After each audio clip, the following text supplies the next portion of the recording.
of Medicine, followed by a PhD in Physiology from Delhi University. His primary research interest is in respiratory biology and also has a broader interest in connecting healthcare and AI through emerging technologies. And he serves in numerous national and global advisory groups, mostly chairing the World Health Organization Advisory Committee. And he also received the Bhatnagar Prize in 2014 and Sun Pharma Foundation Award in 2020. And he's also a fellow of Indian National Science Academies. I welcome you, Dr. Professor Anurag Agrawal, for joining this at a late time, and we are looking forward for your talk. Thank you very much, Vinod. Great to be here. Yeah. Hopefully next time I'll be there in person, but this time, let me just go to full screen. Yeah. And so it's basically, a great pleasure to talk to you all about the digital transformation of health. And over the next 40 minutes or so, I'll try to convince you that the real transformation is far greater than either telemedicine or AI assistants, which have hit the news quite a bit. So this is a picture of where my office is in Ashoka University. I look forward to some of you visiting us at some point in time. So I'm going to start with a very, very contemporary news item. This came from December and then posted later on.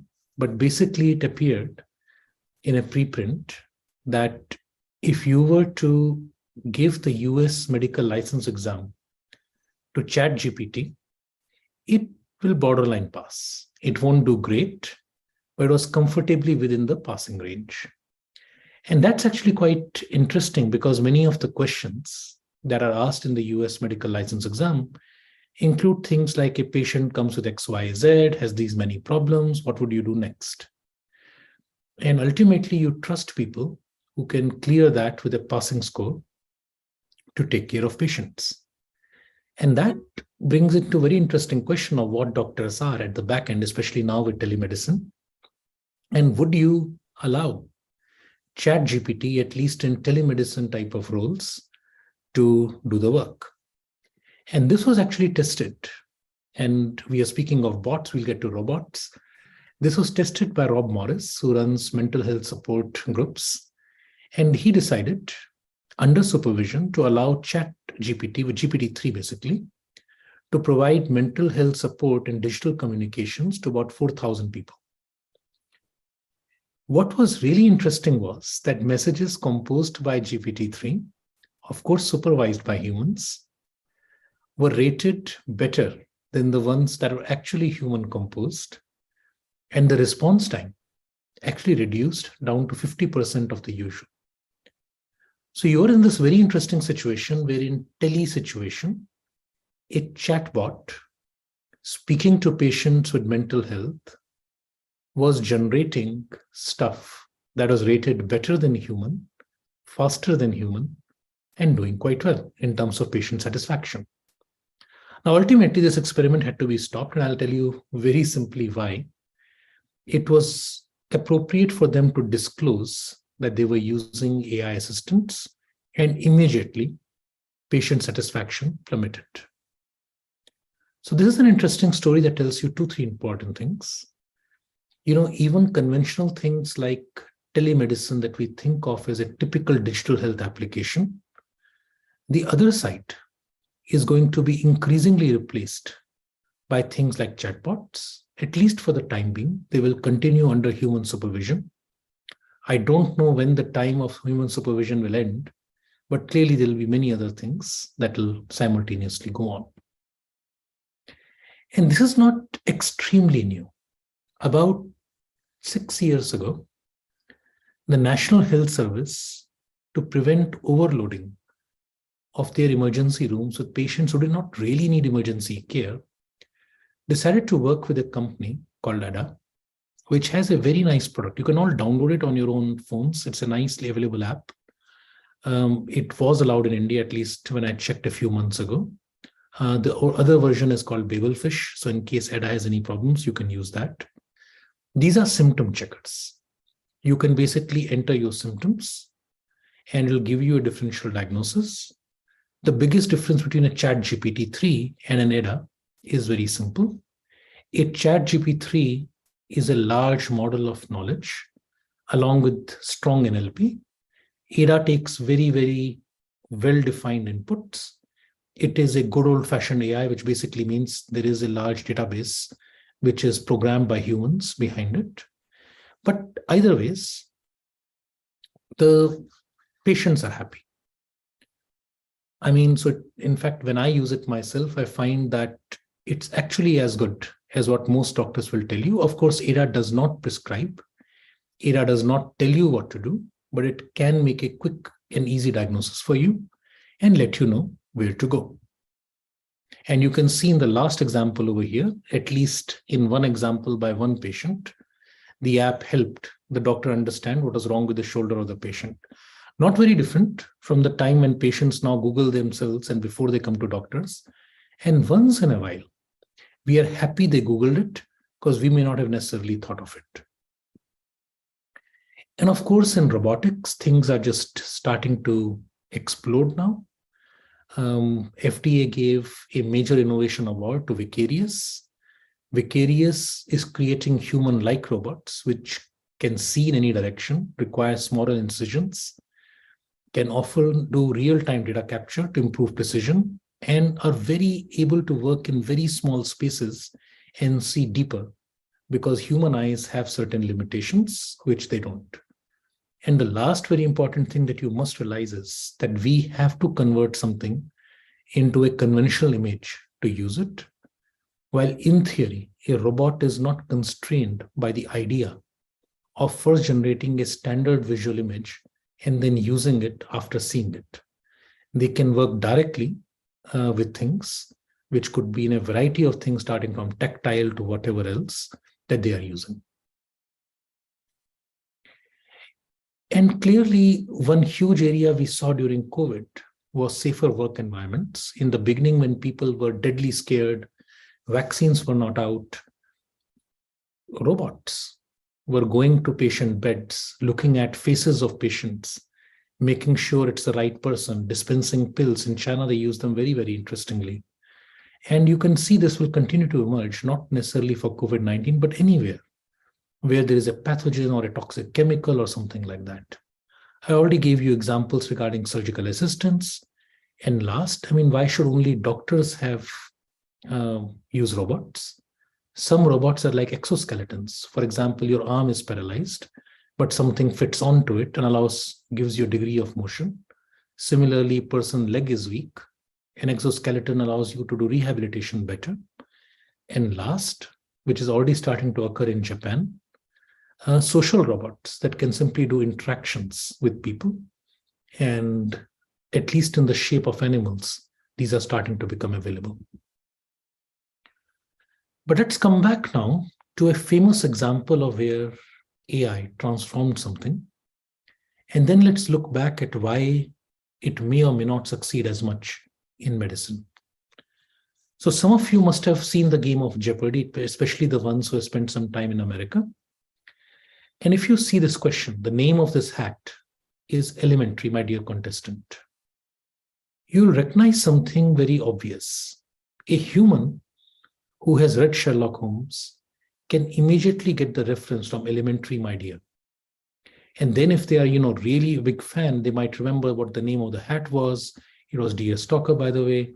But the key point here is that trigger, elementary, my dear. Extremely easy for almost anybody who has grown up reading Sherlock Holmes. And this phrase is used so many times in so many ways. But this actually can be the biggest stumbling block for a computer. Getting what is being asked can sometimes be much harder for a computer with large access to information than finding the answer to what is being asked. In fact, the IBM Watson team, when they actually built the path that led them to win, and that's what happened, they spent far more neural networks in trying to figure out what the question was compared to, degree of investment trying to find out what the answer was. In fact, the final way that worked, that for every question that was asked with a large relevant source data, They would generate and compare multiple question answer pairs. And whatever was the most applicable pair is the one that they would use to give an answer. And one very nice thing about games is you can choose not to answer if you think you might get it wrong. This, of course, is what happened. And I guess all of us remember the time when the two winningest humans in the history of Jeopardy were very soundly beaten by Watson. And you can see the expressions on their faces. You can see the comments they have written. And I'll read out one of them. I, for one, welcome our new computer overlords. So IBM was really enthused by the success. And very quickly, we moved on to Watson for oncology with an attempt to treat cancer. And the idea was, with the power of compute and data that IBM could bring, and they bought multiple medical data companies to make sure they would have enough data. They even got into strong partnerships with Memorial Sloan Kettering. And they expected to transform the world of oncology the way they had transformed Jeopardy. But it would not, looking back, you can see that it was always likely they would fail. Because Jeopardy has clear answers for all questions. All questions are selected so that they have clear answers. And all answers must be possible from existing data. That's the nature of the game.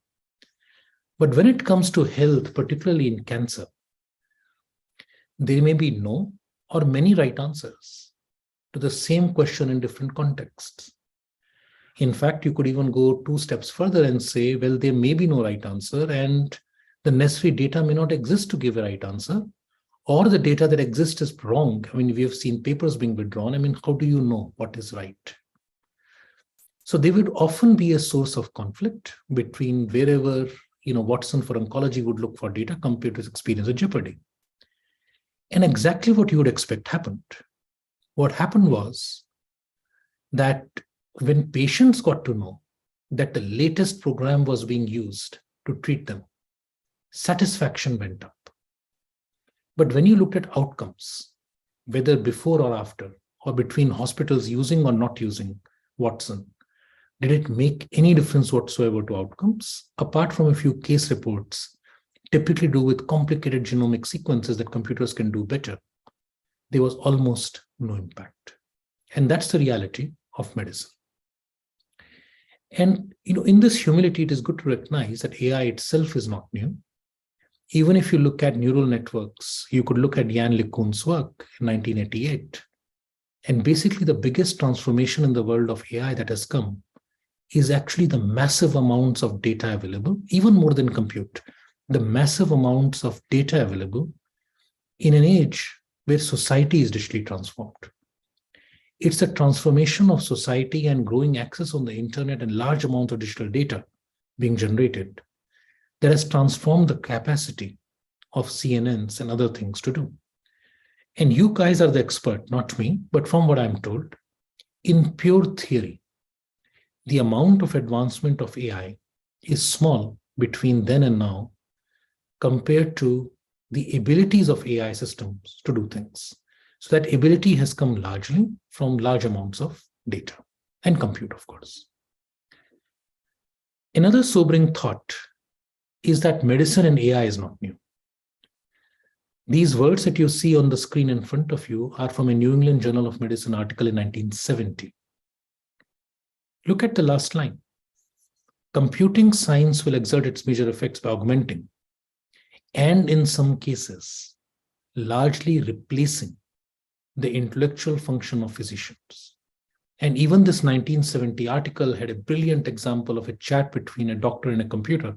And that was a real chat where the computer was helping the physician through a very complicated acid-base gas problem. And this was in 1970. 52 years have passed. And I can tell you one thing with great confidence. You can take a doctor straight out of the hospital in 1970, put them into a modern hospital, teach them the basics of how the EMR access and all that works, and they will be working within a week with minimal problem. In some very specialized fields, yes, there might be a problem. But by and large, 52 years later, AI later, compute later, medicine has not actually changed by that much. And there are a few reasons for that. And let's get to the first one. In the beginning, what everybody was working through was very specialized computer intelligence. And I guess the best example of that is Garry Kasparov over here in the 1990s playing Deep Blue. And of course, we had headlines like the brain's last stand. And of course, we all know that Kasparov won the first Deep Blue rounds, and then second time with Deep Blue 2, he lost. We have his book, Deep Thinking, in which he talks about how the entire system was rigged against him. But even he acknowledges in Deep Thinking that he knew he was going to lose. It was a matter of time. But this really was not AI, because Deep Blue was programmed to play chess, and more importantly, it was programmed to play Kasparov. Compare that to the work done by Demis Hassabis and his teams at DeepMind, who started from video games, and eventually with the great triumph, of course, chess was done well before this, the game Go, which is far more intuition dependent and less logic dependent than chess, where people thought that computers would have a terrible time beating the top humans. AlphaGo beat the number 2 human player in the world quite well.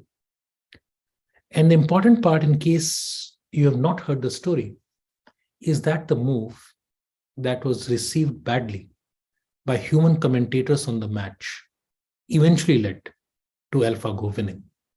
So basically, since then, we've been learning from computers how to play games that we invented thousands of years ago. And this, of course, peaked in the world of chess in 2017, when AlphaZero beat Stockfish, the program that can beat every human being, 64-36-0 after just 4 hours of training itself. It never played with anyone. It only played with itself, only was given the rules of chess, and in 4 hours could beat Stockfish. And again, there are some caveats to this. It was perhaps not the most powerful version. The reality is grandmasters struggle to get a game of Stockfish, and this score is 64-36-0, which is just shocking in the world of chess. And obviously, this initial success using reinforcement learning primarily in a game, because everything is a policy, eventually went up all the way to folding proteins. And folding proteins is critical in health because this is how you discover drugs, structure of proteins, docking of molecules to them. And today, AlphaFold, DeepMind's AI program, and now there is AlphaFold 2. This is a 2020, there's a 2021 paper as well.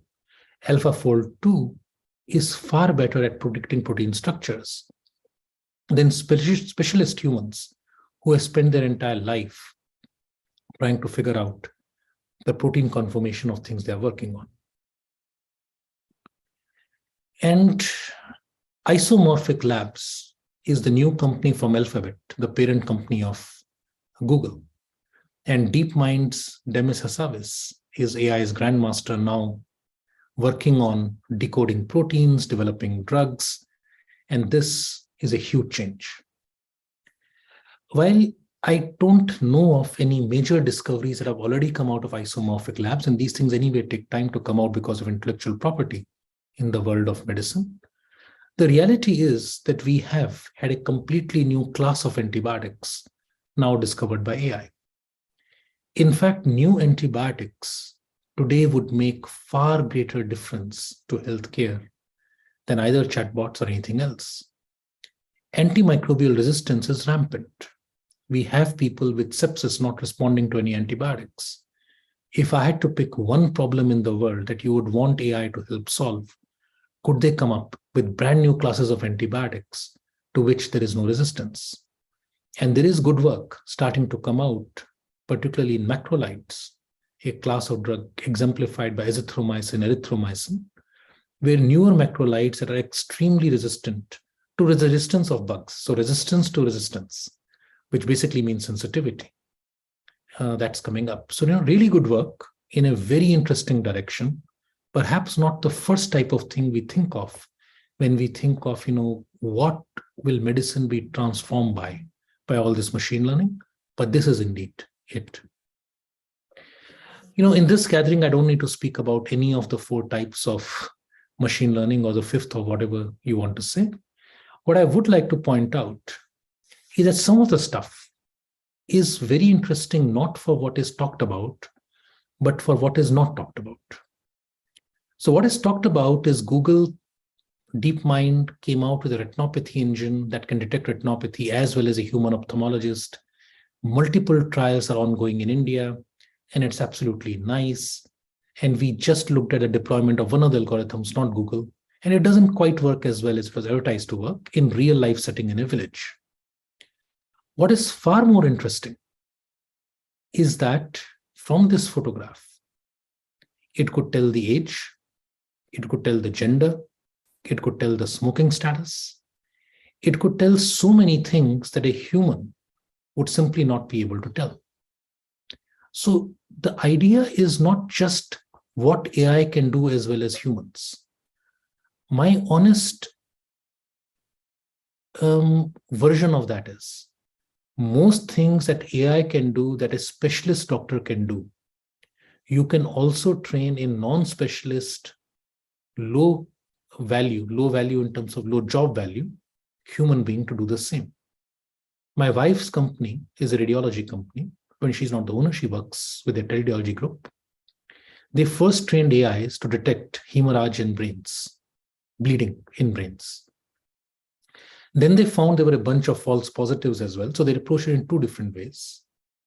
In one, they built more AIs systems to detect the causes of false positives and then screen those out. That worked well. But even more simply, they took normal technologists who were not doctors but have seen lots of CTs and trained them to pick out bleeding. Guess what they're going with right now?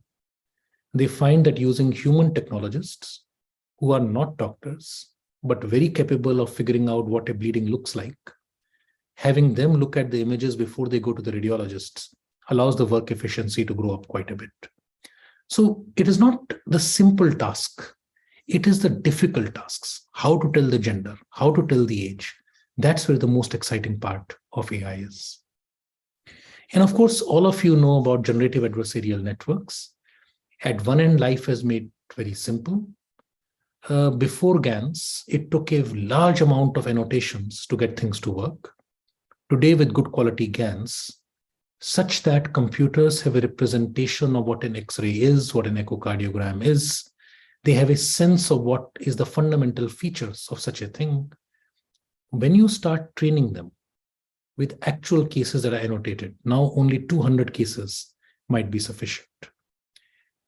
Of course, we've also seen that GANs lead to deep fakes. Today, you can create very, very realistic faces that have never existed. Completely synthetic, and we cannot tell the difference. We can have people do things they never did, and we can't tell the difference. So it's really interesting. But one thing is very important. This is one of the biggest successes that people talk about at NIH. One of their programs leads to cervical cancer detection from inspection to cytology with near perfect accuracy, better accuracy than human beings. But the challenge still remains on the human side, how to get the woman informed of the risks such that they come to the medical system for a checkup for cervical cancer. We might reach 90 to 95 to 100% accuracy, but if only 30% of women actually have access or have any understanding of the risks, none of this will matter. And this still requires typical human-style counseling and education. The big new areas, big biomedicine, in which you're trying to understand health from the bottom up, where you're trying to combine cells, genes, proteins, metabolites, all kinds of layers, molecular networks. Some of you have been working with IGIB in doing this kind of work. It's all extremely interesting and extremely important. And to be very honest, today when people speak about digital health, they no longer mean information technology. They mean a convergence of digital revolution and the genomic revolution within health. This digitization of who we are at the level of the building bricks that are in all of us, the genomic blueprint, is very much a part of digital transformation. And AI will play a very, very critical role in every part of this, because you simply cannot make sense of large genomic data all the way from generation to assembly to interpretation without artificial intelligence. In fact, I would say far more will come of this than reading films, which humans can do, and less trained humans can be trained to do. Today, you can create entirely synthetic genomes. Some of you may have heard of a bug called E. coli, commonly causes urinary tract infections. Today, you can code a complete synthetic E. coli, which also means you can create a completely synthetic bug. You can correct genetic disorders by editing. You can even target mutations that are beneficial. And I'll give you one example of that. The people on the left are well known to everybody because they won the Nobel Prize, Charpentier and Doudna. This is for CRISPR, genome editing. The person on the right, Helen Hobbs, is less known to people. She discovered a natural mutation in an absolutely normal gene that gives you low cholesterol and low cardiovascular risk. She found it by looking at Black people living in Texas with low cholesterol. Those of you who would have spent any time in Texas and eaten or had friends from that community, you recognize that when they have low cholesterol, it means something is different. So what she found is a natural mutation in a gene called PCSK9, which makes the gene inactive. And this is really interesting because creating an inactivation system is much easier. Reactivating something is hard. Inactivating something is easy. You can do it with antibodies. You can do it with drugs. Blocking is easy. Activating is hard. So now, within a few years of her discovery, this has become a very important drug target for people who can't tolerate statins. And in monkeys, we have got to the point where a single injection that reaches the liver can lead to multi-year lowering of cholesterol and cardiovascular risks. At what point would you say it is okay to mutate a normal gene as part of a therapy? What if I was talking about a strength gene, right, that makes your muscle stronger? We know some of them. Or a gene that gives you blue eyes. Well, we don't know that one exactly, but I'm just giving you an example over here. Then very interesting things have become possible with brain-computer interfaces. Today, after training, you can think about speaking and the computer can figure out from recording of your EEGs what you're trying to say and say it. That's the paper over here on the top. It is possible for a long time, starting from old Milner's work, patient B19 Skinner box, in which you can give stimuli to change people's preferences. In this particular very famous patient B19, in those days, it was thought to be ethical to use these things to try to convert sexual orientations. So patient B19 had a homosexual orientation, and the idea was, can by stimulating different reward and pain centers in the brain, can you convert that into such a way that they feel an aversion to homosexuality and they feel pleasure with the idea that are heterosexual? Again, today we would not call that ethical at all, but ethical itself is a word that changes over centuries. But what I basically want to show you is that these digital applications coming from a variety of directions are leading to big discussions in medicine on the ethics of brain-computer interfaces. The potential is immense, but so are the ethical challenges around it. And I think one of the biggest challenges in medicine today is who gets to decide what is good. Generally speaking, scientists and technologists, or even doctors for the matter, are cool technology people. They like the possibilities of what we can do. And I think educating, engaging, empowering, and enriching, overall enabling the general public has to be done in some of these very, very contentious issues. And I'll come to a few of them.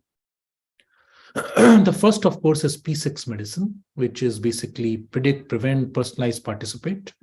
And after the pandemic, everybody also talks about two more Ps, public health and psychosocial.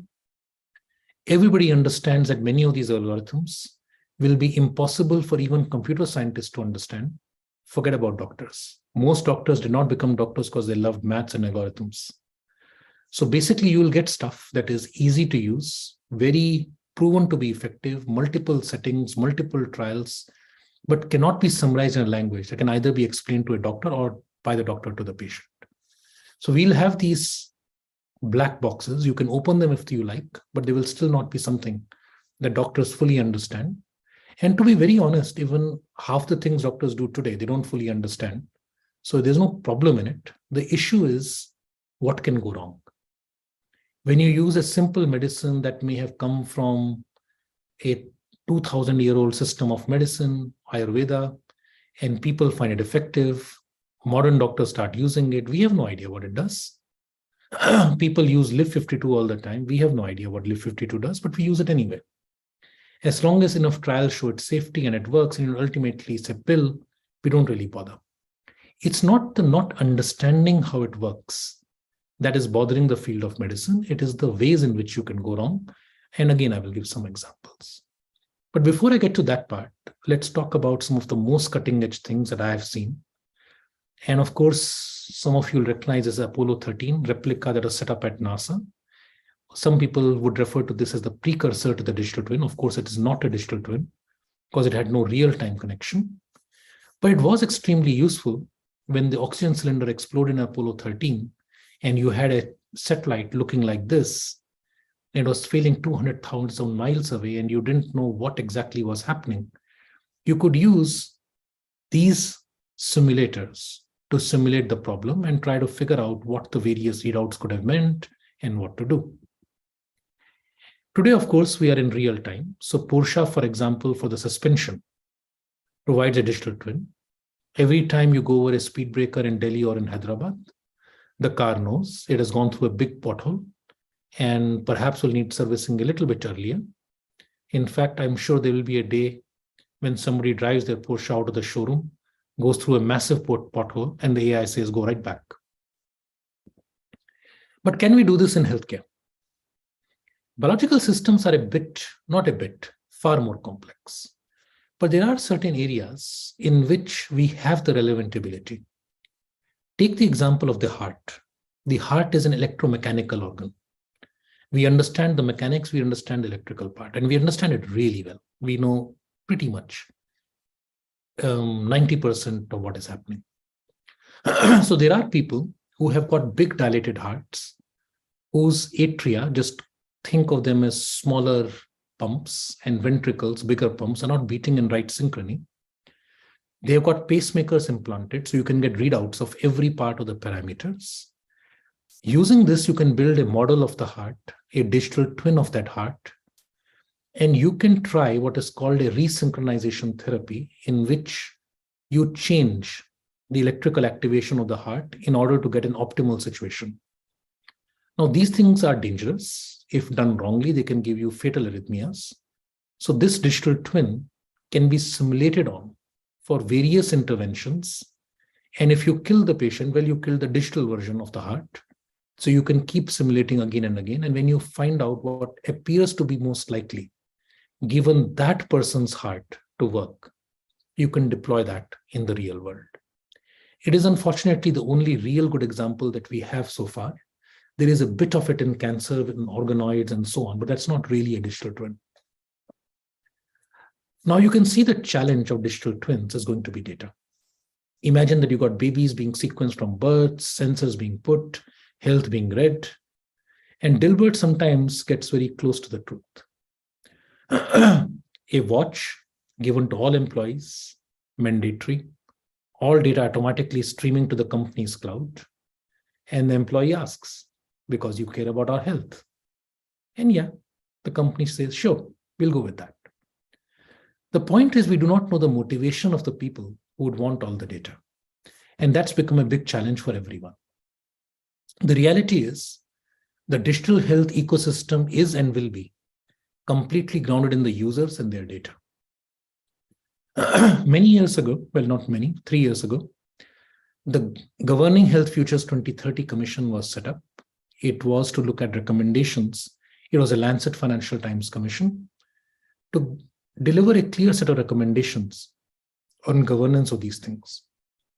We had a pretty wide representation. I had the pleasure of co-chairing it along with Professor Ilona Kickbush, who advises the German government and WHO. And we had people from all over the world, Africa, Australia, every continent. And while I'll not spend too much time talking about what the main issues that we saw, I have put the link over here in case the recording will pull it off. Otherwise, you can just type it in, Governing Health Futures 2030 for the recommendations. The most relevant one for today was that consent-based architectures being used by the vast majority are not really consent anyway, because they're not informed consent. To truly give informed consent, we must first know all the possibilities, and we barely know the possibilities. So how can we get information? In many areas like genomics, how many people can you get consent from? I mean, my genes are relevant not only to me, but every time you learn about my genome, you learn something about my parents, my children, my sister, my siblings, my cousins. There is a famous case about a Florida killer who was caught because their first cousin was in a gene ancestry site and had donated the data. So the Florida police could make out that this person is a first cousin of that person who's in their database. From that, they could figure out all possible people. From that, they looked at all people with a phone signal in that particular city, and they narrowed down upon the killer. The point remains, there is nothing called perfect de-identification. There is nothing called perfect consent. So perhaps the way we need to take going forward is a concept of solidarity, where we allow use of data for the purpose, not based on consent. We try to use privacy-preserving architectures. We design things in such a way that data does not need to be downloaded. Only parameters need to be returned. Again, I will not speak to the gathering at your institution about federated learning or many other types that have already come in as privacy-preserving architectures. There's some cool work happening at Ashoka in which noise is introduced and subtracted at multiple steps, that if anybody is interested, I'll connect you to the right people. But the basic idea is that every one of us, when we generate health data, we expect our data to be compared to reference standards taken from other people and then used. Otherwise, all health data is meaningless. Similarly, we have already consented for use of our data in a way that is appropriate and ethical for such purposes. India is ahead in the race with a well-developed National Digital Health Mission. Of course, it's well-developed more on paper compared to reality. The reality is the data is not that good. All of those of you who try to work in digital health areas and try to get data already know it. It's not a secret. But the reality is the building blocks are in place through the Ayushman Bharat mission, through a variety of other things. And given our country's size, once we get it right, and I think the government is trying its best to do it, very soon we could become data rich. The challenges will basically lie about working on the top left type of situations as well as bottom left situations. In working on digitization, where the data is all analog and then digitized subsequently, versus in digitalized systems where the data comes out as natively digital, to the idea of digital transformation in which everything is linked, for example, we had during the vaccination.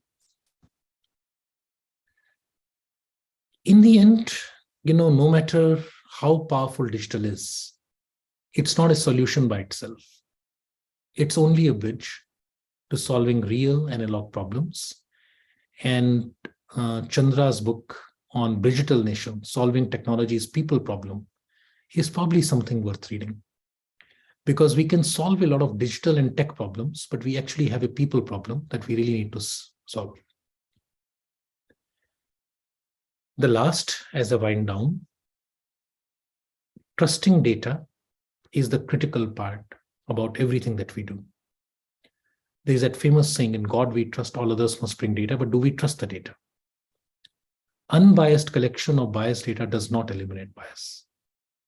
This is possibly one of the most important things I will say today. Many of us focus on unbiased collection of data, and that's the best we can do. But what you will realize as you work more and more in public health and medical applications is the data, the way it was originally collected, itself had a massive bias. And our being unbiased in the way we collect it further does not change that fundamental bias at point of care.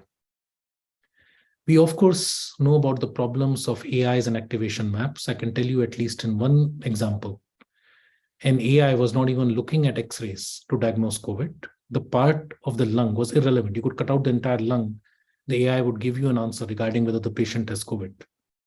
The reason was it had learned to simply look at the name of the hospital and decide whether the patient had COVID. During the time when patients with COVID, were all in COVID centers and X-rays taken there were used for training AIs, obviously an AI would learn to simply read the name of the place and figure out whether a person has COVID. These things are important to recognize and important to account for when we build robustness into our system. This is, to my mind, the most glaring example of how AIs can go wrong. In America, insurance companies used to use an AI type of algorithm to determine which patient needed extra care as an outpatient so that they did not become more sick and land up in the hospital. Now, the insurance companies wanted to do this well because every time a patient is hospitalized, it costs them money. So keeping patients out of hospitals is in their best financial interests. It is worth billions of dollars. And they tried their best to build these algorithms. Yet, when they were graphing it out for some other purpose, they realized on the x-axis you have the score given by the algorithm. The higher the score, the more the risk. And on the y-axis, you have the number of medical conditions and problems that patient has. So the more the x, the more the y, the more the y, the more the x, any way you want to think about it. But here is something cool. These are black people. These are white people. The yellow are white people. The purplish are black people. You can see for the algorithm to give the same score to white people and black people. Let's take 70. A white person has less than 2 active conditions, while a black person has to have more than 2 active conditions. Why is that? Why would a computer discriminate between white and blacks? More importantly, why would an insurance company discriminate? They're going to have to pay anyway, right? The answer is really simple. The meaning of the word sicker, the meaning of the word requiring hospitalization are intertwined. And if one community gets sicker before they go to hospitals, either because they're poor, they can't get the day off, or are resistant, then the AI will simply treat them as equally sick at the point of hospitalization, because ultimately it is planned to prevent hospitalization. So basically, imagine drawing something like this, using the type of poor people who have something growing out of their heads before they see a doctor, versus somebody who gets a small mole and goes to the doctor to get it checked out. You cannot compare the two communities in terms of going to doctors. Their access profiles are completely different. So these are the problems when AI tools are used without fully understanding the health system and the type of biases that would come in. And this is an example of a racial bias that got nothing to do with racism. It is simply a bias that happened to be by race because of differences between races in wealth, equity, and access. So with that warning, let me just end by thanking you all and pointing out that the more things change, the more they remain the same. This is a picture from more than 100 years ago of Japanese schoolgirls wearing masks going to schools in the Spanish flu pandemic. The fundamental problems that underlie public health are not going to change simply because digital or AI comes. If what we intend is for these things to make a difference beyond standard telemedicine, beyond standard AI assistants, we need to take into context all the larger things. Thank you all. Thank you so much, Professor Anurag Agrawal. So we'll open up for some questions to the audience here. Deva, you can go ahead. Yeah, thanks, Dr. Anurag. So it's an excellent talk, actually. because you covered quite a bit of ground in terms of bias and the modern technologies and things like that. So though we keep thinking about AI, and you brought out so many other points. So yeah, first of all, thank you for agreeing and then be part of this. Yeah, we wanted to have you in person, of course, but yeah, next time, hopefully soon. Next time. Yeah.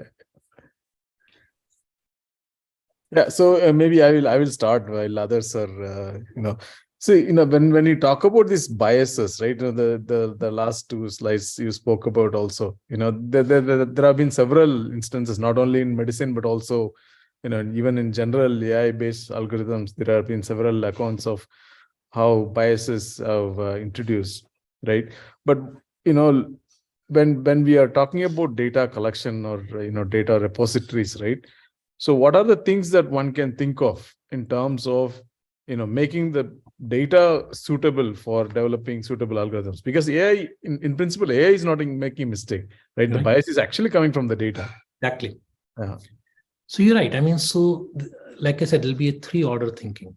Number one is the data that we are collecting for the AI system to work. Does it represent the population in which it will be deployed? And that's something all of us would do, right? Number two, we have to ask the question, is the data that we are collecting skewed in itself? So for example, if we are looking at hospitalization data, we have to ask ourselves, are there wide variations between the type of people who are represented here and the stage at which they get hospitalized? So for example, it is very well known that most people who present for cancer detection in India, who get diagnosed with cancer at late stages compared to America. It's very intuitive when all of us sit here and think about it. It's not because Indians have a cancer that leads to metastasis before detection. It is simply we don't have as much screening as they do in the West. But in AI, this basic logic is not known to an AI. An AI could equally well conclude that Indians have a tendency for more aggressive cancer that becomes metastatic before people present. It is the human guidance on top of the AI. And that's the third point. Who are the ones imagining the deployment and building of these tools? And are they equally comfortable on both sides? And this, of course, sounds a bit self-promoting when I say that, we need more doctors who think about AI. And so you probably know a few of the people who came out of the lab. So I really think that you need engineers who decide to also pick up a hobby in public health or medicine, seriously, like an MPH at least. Or you need doctors who decide to undergo further training towards data science. But you need at least a few people who know both sides well enough that they can see some of the more obvious things that can be. Yeah. But that said, I assure you, in America, while building these algorithms, there must have been plenty such people. In America, people go to college before they go to medical school, and a big chunk of doctors for engineers before they became doctors. And yet these things fly by. So it's just one of those things. And if the Obermeyer group was not looking to find this, they were simply plotting something and the shocking thing came up which alerted them. Yeah. This thing ran for at least a decade without anybody realizing this. Yeah. So the last one is simply be very aware of what is happening. Yeah. Yeah, maybe another question before Vinod goes to others. So, maybe slightly different because, most of the times when we talk about healthcare, a lot of problems are centered around the tertiary care, right?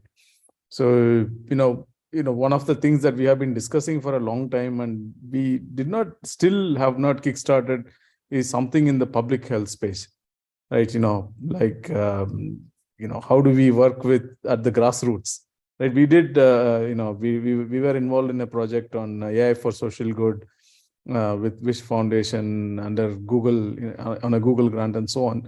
But we did something, but, at the end of the day, the data is a problem, and a lot of issues. But what do you think? The NDHM you kind of mentioned, but what do you think are the possible ways to improve or possible things that you see it's already improving? We don't see them yet. So this is a great question. And I think sometimes it is because we want to solve a big problem without solving the small problem.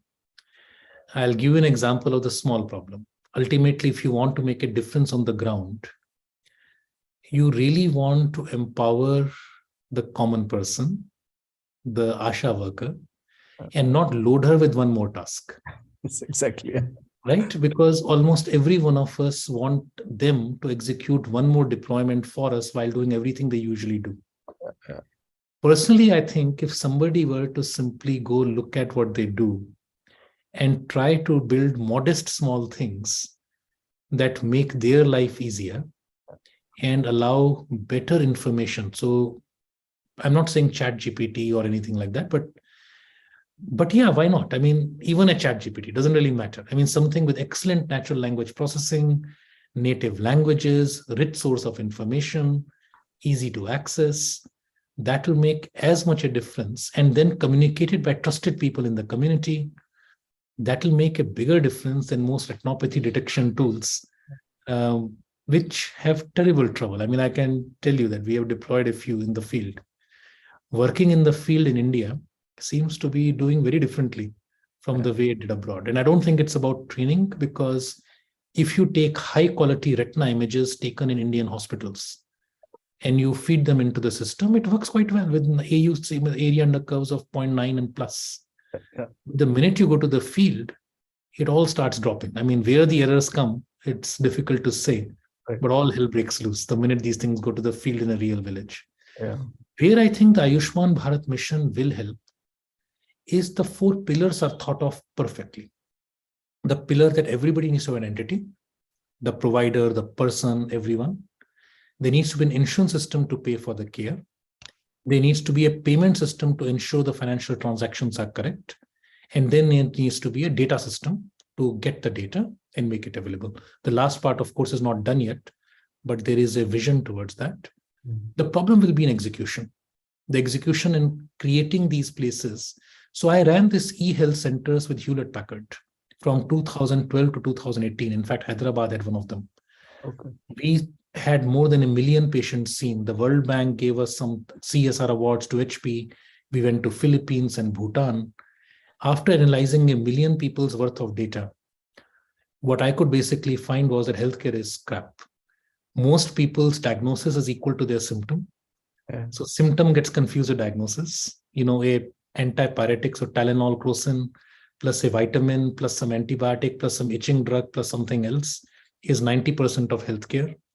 And nobody takes the opportunity of a 40-year-old coming with an itch to also measure their BP and screen them for anything. Yeah. In fact, we found that nurses who were from the community were far better than doctors who were from outside and used to come and go. So I think we need to reinvent the system, empowering the local people who are more invested into the community and giving them more power. So very long answer to a very simple question, but that's where I think we need to go. Yeah. So as you rightly said, the last thing the Asha worker needs is another app. Exactly. Yeah. Yeah, Vinod, please go ahead. Yeah, I would like, Dr. Raju, if you have. Yes. So good evening, Professor Anurag. Good evening. So one small doubt, the WHO's definition of health as given in its preamble, there are certain, the constitution of WHO itself, where many of these criteria are laid out. So why don't we just accredit this kind of healthcare applications based on these conditions which are already listed there? Because most of these concerns will go away, I think, if we stick to that and can come out with an accreditation. Well, to be honest, even WHO's definition of health, the one adopted in the UN, is a very broad one. And the definition would be different in terms of its implications for young and old people. I'll give you an example. So our commission, which had WHO members as well, in fact, Soumya Swaminathan was a commissioner in the commission, was focused on young people. And in our first consultations, we realized something very obvious that we had completely missed. When WHO or we talk about health, we focus on NCDs, we focus on communicable diseases, diabetes, hypertension, cancer, all these things. But what is health for a young person? Health for a young person was mental health, bullying, sexual health, health advice, wellness, fitness. I mean, their entire concepts of health were completely different. And these are the digital natives. If you want to create a digital health ecosystem that gets rapidly taken up and spread in society, these are the real stakeholders. For some of them, I'll give you one answer that completely changed my way of thinking. When they were thinking of digital and health, they were speaking of identity. I never realized that identity was such a big deal. But for many of these respondents, and I don't know who, they were talking about being online and being who they wanted to be was very, very important to them. And I guess we never went through that phase when we were young, but it appears that people use the online spaces to create identities for themselves. And that's a very important part of mental health for them. So I personally think trying to use, all WHO experts are old people like us. All committees are older ones. We need to get a few young people, especially when we talk of digital health, into talking about these areas. Students of IIIT Delhi might do a very good job in coming out with what matters to young people. Thank you. Thank you, Prasad. Yeah, please go ahead with the question. Manjula, and please go ahead. Yeah, so I'm thinking of two questions basically. Like one question was looking at that graph of active conditions in Black and white people. Mm-hmm. So I did my research with primary healthcare, like how to predict the workload in a primary healthcare in New Zealand. So one of the challenges that I came across was the NHS or any health guidelines that we look at. They only have Black and white different categories, but there are ingenious people or like different physique. Like it depends and it varies across different areas, and for a country like India, for us, if we take a person from the northern part, it's a Black and white difference when you take a person from the south, especially in their food habits, in the environments, the climate, everything. So in order to design an AI system with a complete understandability is much more complex than understanding a human, I think. So what will be your suggestion to address that challenge of complexity? Because designing will require different people. I completely agree, and which is why going forward, for any given application we are thinking of, we must make sure the population on whom we build the application is similar to the population on which we deploy the application. So to take your example that you were giving very correctly, if you were to build an AI-based dietary recommendation system from Haryana, deploying it in Kerala may not be a very smart thing to do, because what people eat in Kerala and what people eat in Haryana is completely different. It's not just about food preferences, our microbiomes could be totally different. So at a global level, they call it, but it's not equity or representation, because if somebody develops it for Haryana, there is no issue. Yeah. But we must always understand the population on which any given AI tool was developed. That's there. Some things are more complicated. I'll give you one example. So women, when they have a heart attack, they have what is called atypical symptoms. Now, in a way, this world is very unusual. Women are half of humanity. Yeah. So why should the way in which a man has a heart attack be typical, and the way in which a woman has a heart attack without the crushing chest pain or radiation to the left wrist be called atypical? Because if textbooks fully contain the descriptions of the typical way, then women's heart attacks will often get missed. Yeah, if women's heart attacks get missed, then all the data on which the AI can be trained will also be exactly the same. So from that data, the AI cannot learn how to diagnose heart attack more effectively in women based on symptoms, because those symptoms wouldn't be used by doctors to give them priority. Yeah. So something simply you have to redo from ground up. You have to rely more and more on objective pieces of data as opposed to soft pieces of things. You probably, if a woman had come during the atypical pain and everybody gets an ECG, irrespective of anything else, everybody has a variable. Later on, when you find out that she had a heart attack, even if you missed it then, you can go back to the data you gathered. Mm-hmm. So it's a bit of changing the ways things work, because a doctor who says, let's do an ECG on everybody, people will say, well, that's not a good doctor. Yeah, true. Right? But in the world of variables, when things are easy, this will change. So a lot will change in time, but all of the problems you're saying are very genuine. The only short answer is going to be variables and collections and multidimensional data on every single person who comes, and then representing it, and then picking the problems that will have the highest scope of impact, and then working on those. Okay. So the second element was regarding the bias. So when we look at bias, one thing, like in my study, what I came up with, even with instead of access to health, one of the issues was the decision when to access the health. So that lies to the patient. Absolutely. And I think in India, it's more common that the person goes back to the doctor more frequently than in Western countries. So I think one of the challenges that we have here is more about the awareness of data collection, the importance of going to the same doctor again. And as even the ASHA worker, I don't think will be able to convince that part, because because when they recommend some doctor, they will say, okay, maybe she or he is working for that person or something. Yes, I fully agree. So integrating visits between multiple doctors, having a common record place, all these things are critical in India, with 70% of healthcare being out of pocket and not government. Yeah, true. It's going to be particularly hard. I fully agree with you. It's going to be a big challenge. And I don't see. Are there any policies or anything that is put forth regarding this? No. There is a talk that all healthcare visits need to be recorded for insurance. So imagine that Ayushman Bharat requires certain amount of data, and the doctor will not get paid no matter which doctor you go to without that data. And the IDs exist. You could, in theory, bring it together. But Ayushman Bharat as an insurance system hasn't yet taken up for more than a certain class. Anyway, it's not for everyone. So it's not like America, where Medicaid covers a large number of people. Just SSN number works for everything. So life hasn't got to that part, but eventually it will. Yeah, hopefully so. Yeah, thank you. Thank you so much for the insight. Hopefully. Okay, so there are a couple of questions in the chat. So yes, I saw the one on. Okay, let me just look at this. The first question is on ChatGPT and its ChatGPT. Okay.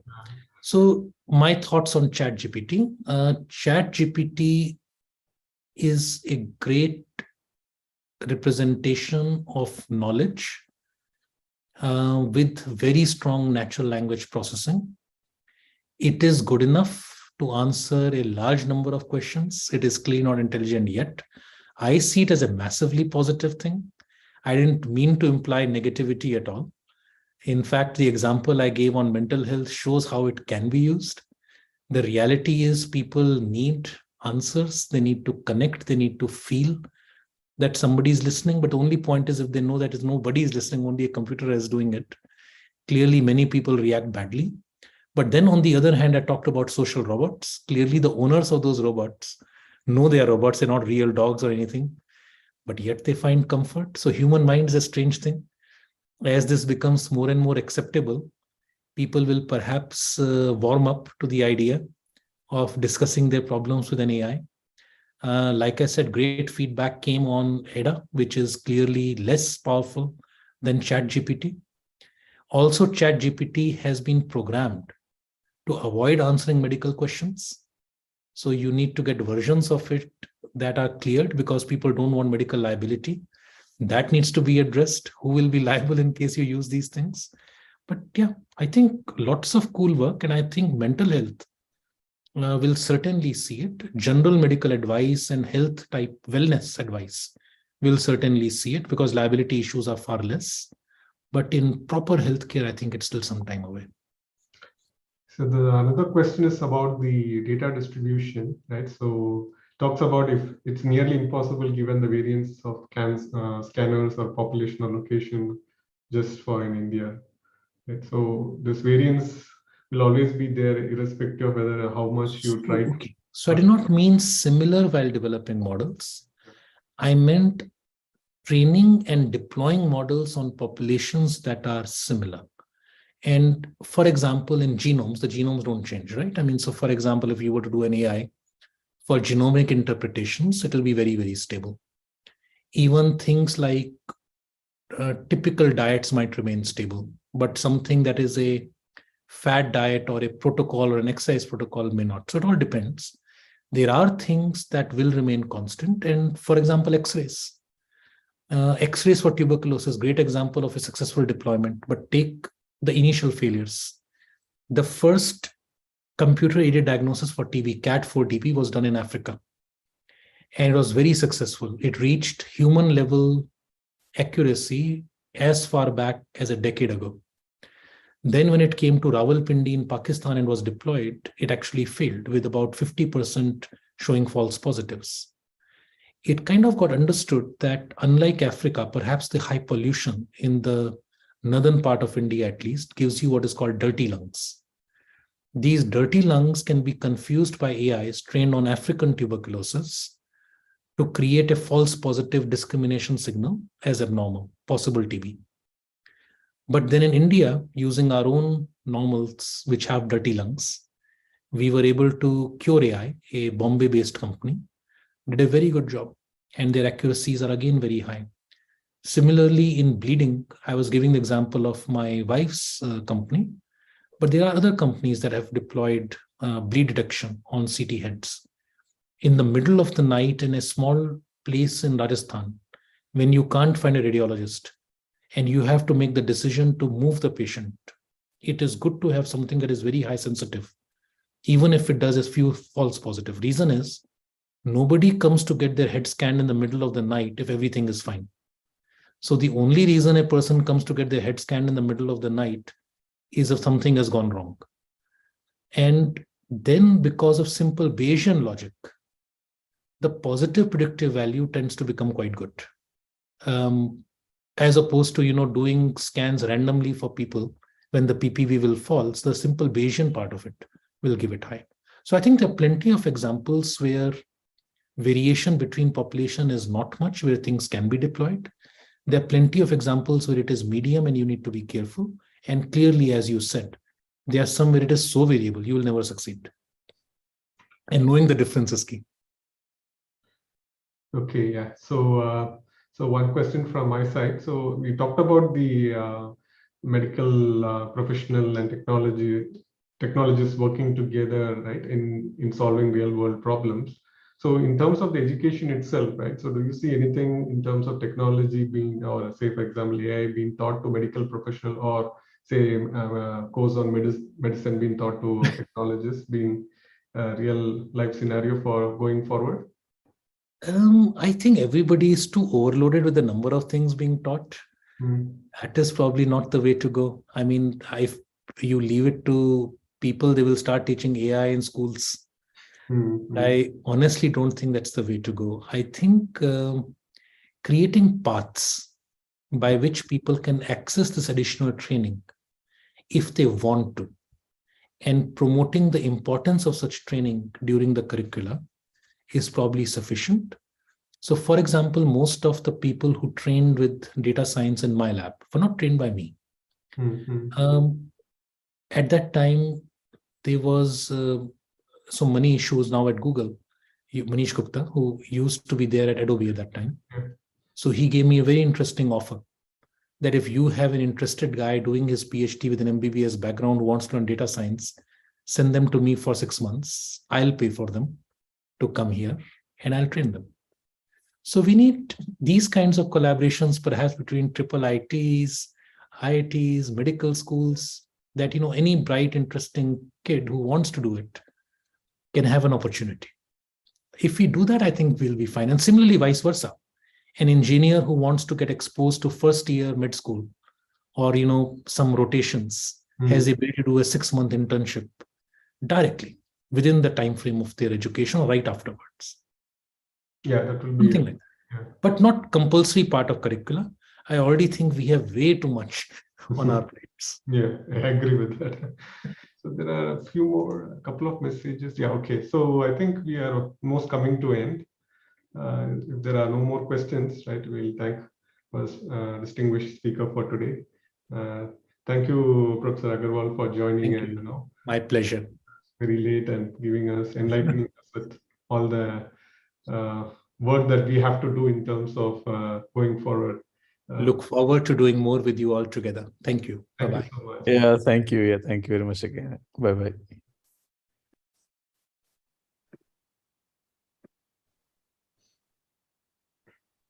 Thanks, Professor Vinod.